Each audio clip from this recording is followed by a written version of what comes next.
Hi guys. आज का हमारा टॉपिक है relationship between mean median and mode. ये मेजर्स ऑफ सेंट्रल टेंडेंसी के अंदर है और इसका क्वेश्चन अलग से आता है और ये थोड़ा इम्पोर्टेंट भी है एग्जाम पॉइंट ऑफ व्यू से। तो हम इसे ब्रॉडली कवर करने का ट्राई करेंगे। मेजर्स ऑफ सेंट्रल टेंडेंसी को मैंने बहुत डीपली एक वीडियो में पढ़ाया है जिसका मैं लिंक डिस्क्रिप्शन में डाल दूंगी। तो आपको वो जो अगर पूरा प्रॉपर समझना है मीन मीडियन मोड को तो वहाँ वो वीडियो को आप देख लेना, आपको क्लियरली सब चीज़ समझ आ जाएगी। तो हम सबसे पहले यहाँ पे एक थोड़ा सा आइडिया लेने के लिए समझ लेते हैं कि मेन मीडियन मोड क्या है। तो ये तीनों क्या है? मेजर्स ऑफ सेंट्रल टेंडेंसी हैं। अब मेजर्स ऑफ सेंट्रल टेंडेंसी क्या है? जो सेंटर पार्ट को रिप्रेजेंट करते हैं, कोई भी डेटा को या एक वैल्यू को रिप्रेजेंट करते हैं। ठीक है, ये क्या करते हैं? हमारे जितना बड़ा भी डेटा हो उसको समराइज करके एक सिंगल नंबर में ले आते हैं जिससे हम इजीली कंपेयर कर सकते हैं कोई भी चीज़ को। अब ऐसे बोलने में थोड़ा डिफिकल्ट लग रहा होगा, लेकिन देखो मैं एग्जांपल देती हूँ। अब एग्जांपल लेते हैं हम, जैसे कोई शॉप है। अब शॉप में क्या है, हर मंथ अलग अलग सेल्स हुई है, लेकिन हर मंथ अलग अलग सेल्स हुई है, हम उसको कंपेयर करेंगे, प्लस करेंगे वगैरह वगैरह, तो हम फिर भी एक कंक्लूजन पे नहीं पहुंच पाएंगे। लेकिन हम उन सब का एवरेज ले लें कि फॉर एग्जांपल जनवरी में 30,000 सेल्स हुई है, एवरेज सेल्स हुई है। देन फेब्रवरी में एवरेज सेल्स हमारी 45,000 हुई है। तो हमें उसके थ्रू एक आइडिया मिल जाएगा कि किस मंथ हमारी सेल्स सबसे ज़्यादा थी, किस मंथ कम थी, कौन से फैक्टर्स उसे अफेक्ट कर रहे थे, ये सब। ठीक है। और बायोस्टैटिस्टिक्स में इसका क्या काम है? अब बायो में भी बहुत ज़्यादा डेटा होता है, उनको एनालाइज करने के लिए ये सब चीज़ें यूज में आती है। ठीक है। और मेजर्स ऑफ सेंट्रल टेंडेंसी में कौन कौन से हैं? मीन, मीडियन और मोड। मीन क्या होता है? एवरेज होता है सारी वैल्यूज का। मीडियन क्या होता है? मिडिल वैल्यू, मैं मिडिल वैल्यू हूँ।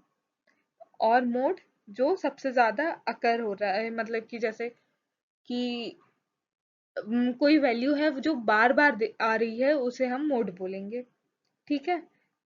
नेक्स्ट है हमारा इंट्रोडक्शन। तो इंट्रोडक्शन में हम देखते हैं कि ये जो रिलेशनशिप है मीन, मीडियन और मोड की, ये किस लिए है? तो ये क्या है, हमें हमारे डेटा को बताती है कि वो कैसा डिस्ट्रीब्यूटेड है, ये सिमेट्रिकल है कि स्क्यूड है। स्क्यूड यानी क्या होता है? सबसे पहले हम ये समझते हैं। देखो, स्क्यूड यानी क्या होता है? जो सिमिलर पैटर्न में नहीं है, जिसका पैटर्न अलग हो गया। और सिमेट्रिकल यानी जिसका पैटर्न सेम है। मतलब कि देखो, स्क्यू यानी चेंज कोई भी शेप में, और सिमेट्रिकल सेम। ठीक है। लेकिन ये करते हैं क्यों? ताकि हम सेलेक्ट कर सकें अप्रोप्रिएट स्टैटिस्टिकल एनालिसिस को। ठीक है। अब ये कि एक सिंपल सी लैंग्वेज में डेफिनेशन क्या लिखोगे आप? The relationship among mean, median and mode reveals critical information about how data is distributed. This relationship helps biostatisticians determine whether a data set is symmetrical or skewed, which is essential for selecting appropriate statistical analysis.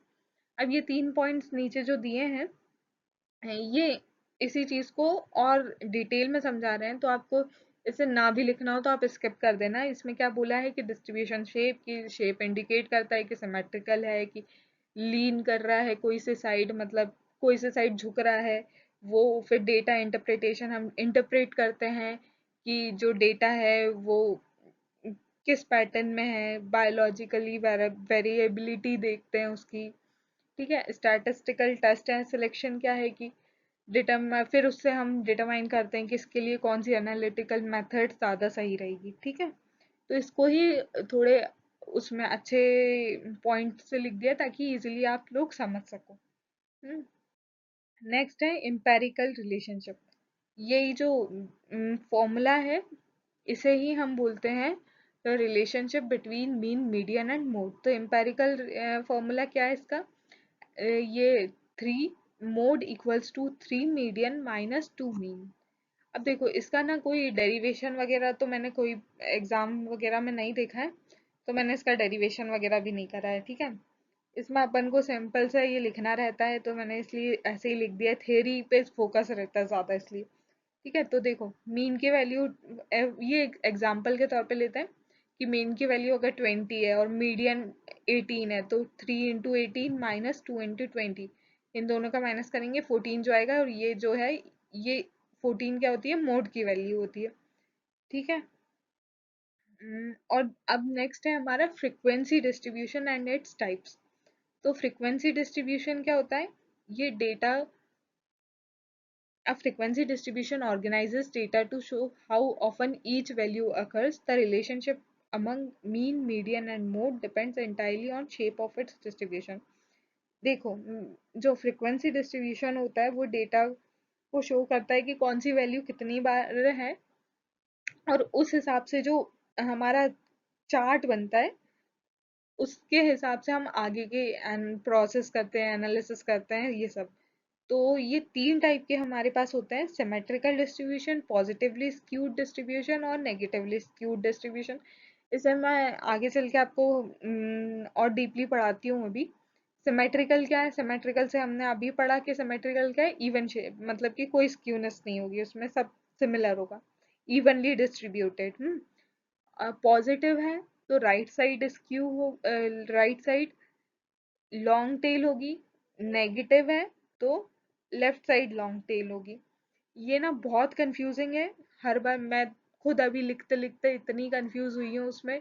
मैंने 5 बार अपने notes देखे कि ये positively skewed है या ये negatively skewed है, क्या हो रहा है। इसलिए हमेशा देखो, इसकी अगर आपको ये चीज याद हो रही है तो इसको ऐसे ही याद करना, पॉजिटिवली स्क्यूड है यानी कि राइट साइड लंबी टेल है, नेगेटिवली स्क्यूड है तो लॉन्ग साइड लंबी टेल है। ठीक है, long tail extend to the left side. I hope कि ये चीज आपको अच्छे से याद हो जाएगी अब। तो हम अब देखते हैं frequency distribution, symmetrical frequency distribution. ये देखो, इसका कर्व ऐसा होता है सिंपल। देखो, बायो को सबसे अच्छा याद करने का, सब बोलते हैं कि बायो बहुत टफ है, ये है वो है, लेकिन बायो बिल्कुल टफ नहीं है, एक डायग्राम पे खत्म हो जाती है बायो, मुझे तो ऐसा लगता है एटलीस्ट। तो देखो क्या करना है, ये देखो, ये चारों, मतलब चारों तो नहीं, तीनों तरफ से सिमेट्रिकल है, तो इसे हम बोलेंगे सिमेट्रिकल फ्रीक्वेंसी डिस्ट्रीब्यूशन, जिसमें मीन, मीडियन और मोड इक्वल होते हैं। उन्हें हम बोलते हैं, वो मतलब वो वाले ग्राफ, वो सॉरी चार्ट को हम बोलते हैं नॉर्मल डिस्ट्रीब्यूशन कर्व, या फिर फ्रीक्वेंसी, सिमेट्रिकल फ्रीक्वेंसी डिस्ट्रीब्यूशन। इसकी एक सिंपल सुंदर सी डेफिनेशन क्या है, in a symmetrical distribution data is evenly distributed on both the sides of the central value. Examples इसके क्या लेंगे हम, हाइट्स है ह्यूमन पॉपुलेशन की, ये सिमेट्रिकली होती है, बॉडी वेट्स हैं लेबोरेटरी माउस के, ब्लड ग्लूकोज लेवल है हेल्दी इंडिविजुअल्स के, एंजाइम रिएक्शन रेट्स हैं कंट्रोल्ड कंडीशंस में, ये सब। नेक्स्ट है हमारा positively skewed right side tail, positively skewed right side tail. अब इसमें क्या होगा, जो मीन होगा, मीन यहाँ पे देखो आप, मैंने इसलिए यहाँ पे लिख दिया, देखो ये मीन है ना, ये इस साइड होता है, फिर मीडियन और मोड। तो जो मोड रहता है इसमें वो सबसे छोटा रहता है, देन मीडियन रहता है बीच में, और मीन सबसे बड़ा रहता है इसमें। ठीक है, the mean is pulled toward the tail making it the largest value. Here इसकी एक सिंपल सी definition, in the a positively skewed distribution has a long tail extending toward higher values. This pattern is common when most observations cluster at lower values, but a few extreme high values pull the mean upward. ये इसकी एक definition है, याद हो तो याद कर लेना, नहीं तो ये लिख देना और ये लिख देना। मुझे भी पता है कि ये चीज़ें याद होती है नहीं, और एक दिन पहले तो बिल्कुल भी नहीं होती है। अब कॉमन एग्जाम्पल्स इसके क्या होंगे, इनकम डिस्ट्रीब्यूशन है, उसका उस वो है positively skewed distribution, disease recovery time है, एंटीबॉडी कंसंट्रेशन लेवल्स है, सर्वाइवल टाइम है ट्रीटमेंट के बाद, वो सब। और एक और चीज, the median provides a better representation of the typical value than the mean in positively skewed. जो मीडियन है वो ज्यादा बेटर रिप्रेजेंट करता है ये वैल्यूज को इन कंपैरिजन टू मीन। ठीक है, आई होप ये चीज क्लियर हो गई हो। नेक्स्ट है हमारा नेगेटिवली स्क्यूड फ्रिक्वेंसी डिस्ट्रीब्यूशन, जिसमें क्या है कि लेफ्ट साइड इसकी टेल होगी, लेफ्ट साइड होगी। अब इसमें क्या है, मोड सबसे बड़ा रहता है इन कंपैरिजन। तो देखो, the mean pulled toward the tail, ये जो मीन है ये टेल के साइड हो जाएगा, making it the smallest value. अब इसकी ये सिंपल सी डेफिनेशन है, the a negatively skewed distribution has a long tail extending toward lower values. Most observation clusters cluster at higher values, but a few extreme low values pull the mean downward. पढ़ना है तो पढ़ लेना इसको, नहीं तो ये बना ही आना, डायग्राम तो बना ही आना एटलीस्ट। और कॉमन एग्जांपल्स क्या होगा, age at retirement among workers, mortality age in developed nations, test scores with the ceiling effect, reaction time in experienced subjects.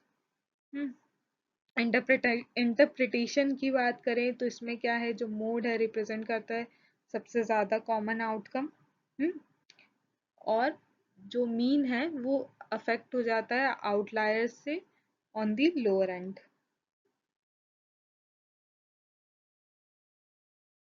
Importance इसकी बायोस्टैटिस्टिक्स में, ये क्या करता है, हेल्प करता है हमें डेटा सिमेट्री ऑफ वेरिएबिलिटी पता करने में। Then many biological variables exhibit skewed distribution diseased incubation periods, तो हमें उनको एक्यूरेटली डिस्क्राइब और प्रिडिक्ट करने में भी ये चीज़ें हेल्प करती हैं। मतलब कि ये जो ये रिलेशनशिप है ये मीन मीडियन मोड का, जिसे हम एम्पेरिकल रिलेशनशिप बोलते हैं उसे।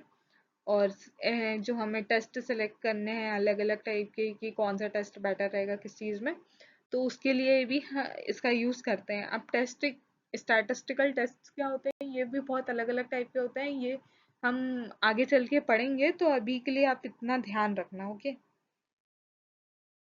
ये दो क्वेश्चन है, मैंने ना इसका शायद से वो बनाया था, देखना इसका, इसके दोनों के आंसर्स आप बताना इसमें कमेंट बॉक्स में अगर आपको, और ये दो सॉल्व करके एक बार देख लेना। और अगर आपको वीडियो अच्छा लगा हो तो प्लीज़ इसे लाइक करना, शेयर करना, सब्सक्राइब करना।